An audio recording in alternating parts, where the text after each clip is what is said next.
Hi guys, it's Seth from Warthog Defense. We haven't seen each other in a while, and believe me, I have my reason for pausing my personal interests.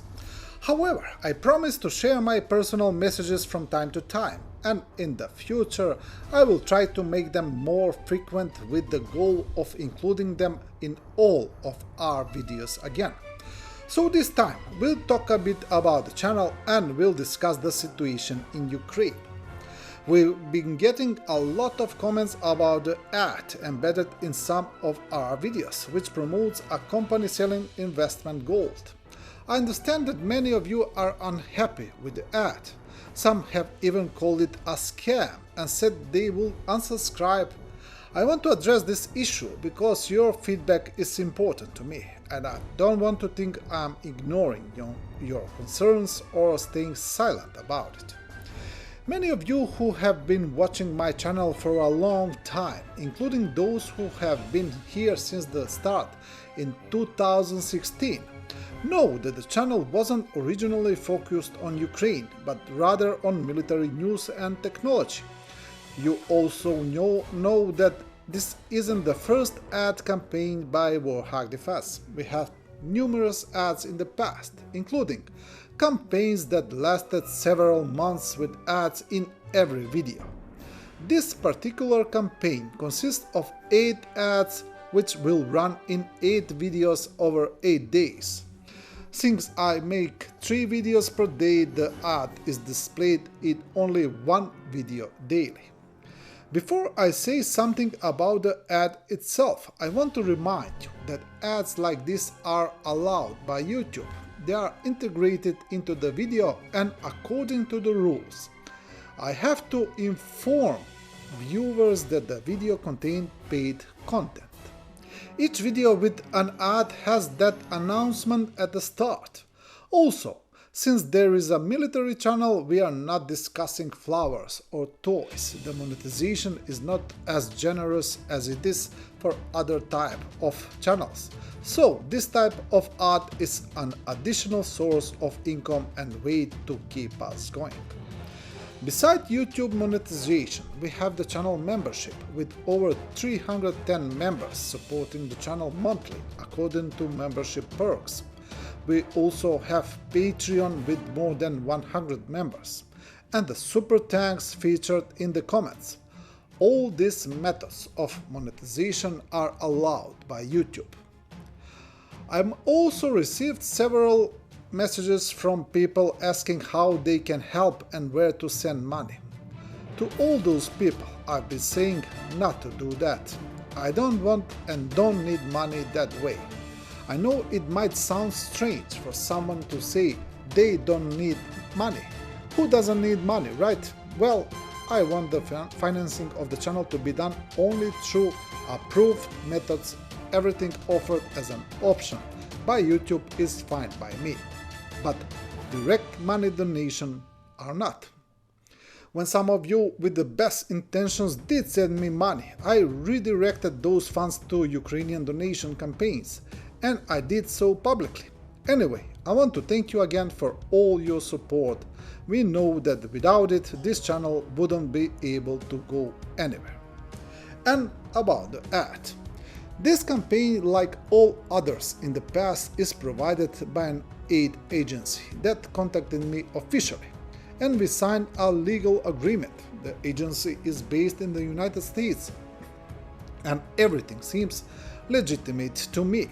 Since some of you are saying that this is a scam, I must clarify that I don't know much about the company. However, since the campaign is brought by a legitimate agency, I don't feel obligated to do additional research. We have a signed legal contract, and I don't think such contracts are taken lightly in the United States. Currently, we are in the middle of the campaign, with 4 more ads to go. To those of you who really dislike it, please be patient. It will be over by next week. Based on your feedback, I won't continue with the campaign even if they ask me to extend it. At the same time, I can't quit the campaign while it's still ongoing. Besides legal agreement, I am a man of my word, and no matter what, I stick to my obligation until the end. So this concludes this story about the ad, and I think we've given more attention that it deserves. Let's move on to Ukraine. As you know, the situation in Ukraine is really dire now, and several factors contributed to this. First, the delayed help from the West has cost the Ukrainians dearly. The depleted air defense, artillery, and munitions have taken their toll. On the other hand, the Russians have managed to secure supplies from Iran, China, and North Korea, in addition to their own production, and now they have the upper hand. Besides Donetsk and eastern Ukraine, the Russians have opened another front in the north of the country, in the Kharkiv region, attempting to weaken and divide Ukrainian forces. It seems that after the initial breach and the occupation of several border villages, the Russian attack has been contained. But we can never be sure. The Russians are again taking heavy casualties, which is slowing this attack, and the Ukrainians have brought reinforcements in the area. However, it's unclear if this is only a diversion of an introduction to a larger offensive, or this is the main attack in the area. Additionally, Ukrainians have warned the Russian forces are ready to open another front in the north, this time in the Sumy region. But according to Ukrainian claims, they are much better prepared this time, and we will see how this unfolds. The good news is that even though the Russians are trying to capitalize on their current initiative until Ukrainian forces reorganize, they are achieving rather weak results. Russians have taken several towns and villages in the east, but they have paid a heavy price for it, depleting their offensive capabilities. These capabilities, while larger than Ukrainians, are not endless. On the main Ukrainian problem since the start of the invasion has been the inferior air force compared to the Russians. Russia has finally started to utilize their air force more effectively, although it still lags behind any Western strategy, yet for an opponent like Ukraine it seems to be enough. Russian glide bombs are particularly effective, with devastating effects on Ukrainian troops. The hardest part is that Ukraine lacks effective air defense against these glide bombs. Thus the answer may lie in air defense systems that can cover Russian territory as well. Perhaps this is the message from the US Secretary Blinken during his visit to Ukraine, when he said that Ukraine reserves the right to use its weapon wherever they think it's necessary. Previously, the US stance on this matter was that Ukraine should not attack Russian territory. Ukraine has also passed a law on mobilization, which will help them mobilize additional troops. Some estimate this could bring them about 250,000 new soldiers or close to 25 new brigades. However, it's not clear why they didn't pass this sooner or right away at the onset of the invasion. It's puzzling why it's taking so long to conduct a mass mobilization when facing a much stronger opponent and fighting for survival.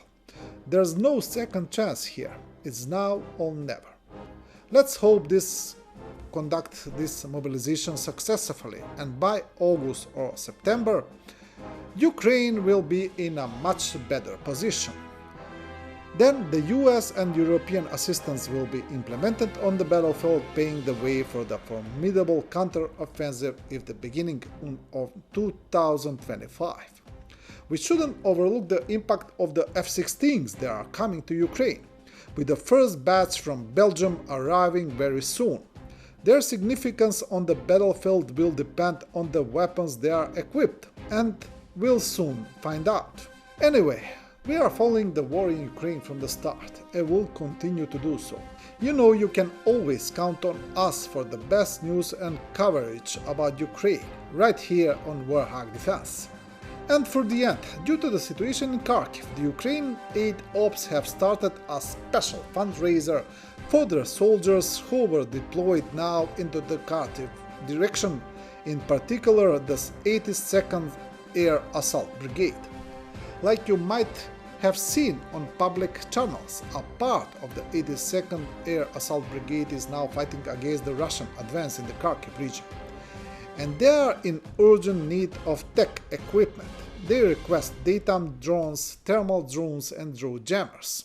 To drive the Russians out of the Kharkiv region, Ukraine Aid Ops has started a special fundraiser to provide quick help to the defenders who are fighting in Kharkiv against the Russian assault. All of you who want to help, the link is in the description. And for the end, stay with Warthog Defense and stay strong. Ми – бойовий підрозділ 82-ї окремої десантно-штурмової бригади. Захищаємо батьківщину від ворожого вторгнення. Зараз ми втримуємо просування ворога на наш дорогий Харків. Ми втримуємо наші позиції. Нам дуже потрібна ваша підтримка і допомога. Особливо нам потрібні реби, антидронові пристрої, окопні реби для захисту і збереження життів наших військовослужбовців. Для ефективної протидії ворожим штурмам нам потрібні FPV-дрони та мавіки. Ми звертаємось до благодійного фонду Ukraine Aid Operation, їх спонсорів і благодійників. Разом до перемоги! Слава Україні! Героям слава! Thanks for watching, and don't forget to subscribe. Also, if you want to support Warthog Defense, please become our member and get early access to new videos, exclusive members-only videos, and become administrator in comment section. The membership link is in the description. Rescues every day. We had a guy last week, it's 6 rescues in 6 days. He's doing the job every day.